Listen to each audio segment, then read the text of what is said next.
আসসালামু আলাইকুম ওয়া রাহমাতুল্লাহি ওয়া বারাকাতুহু। বেরাদান ইসলাম, আপনাদের সম্মুখে আজকে একটি দোয়া আলোচনা করব।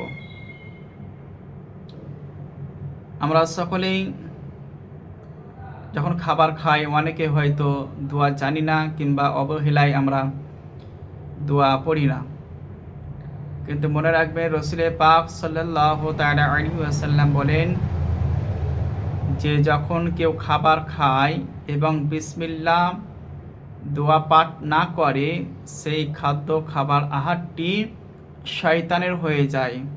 অতএব আমাদেরকে সকলকে দোয়া বা বিসমিল্লাহ পাঠ করে আমাদেরকে খাদ্য খাবার পানি পান করতে হবে।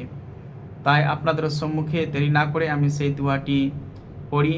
আরেকটি হাদিস শুনুন যে হযরতে আব্দুল্লাহ ইবনে ওমর রাদিয়াল্লাহু তাআলা আনহু থেকে বর্ণিত যে রাসূল পাক সাল্লাল্লাহু তাআলা আলাইহি ওয়াসাল্লাম সম্মুখে যখন খাবার আনায়ন করা হতো তো রাসূল পাক সাল্লাল্লাহু তাআলা আলাইহি ওয়াসাল্লাম সর্বপ্রথমে এই দোয়াটি আপনার তেলাওয়াত করতেন। আল্লাহুম্মা বারিক লানা ফিমা রাযাকতানা ওয়া কিনা আযাবান নার, এই পর্যন্ত বলতেন। তারপরে যখন আপনার খাবার খেতেন তখন এটুকু পড়তেন, বিসমিল্লাহি ওয়া আলা বারকাতিল্লাহ।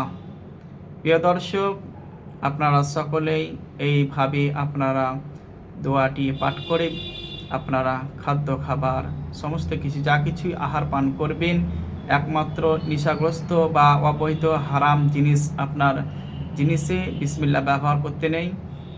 অতএব বৈধ কাজে অর্থাৎ আপনার হালাল খাবার খাদ্য খাবারে আপনার এই দোয়াটি পড়বেন।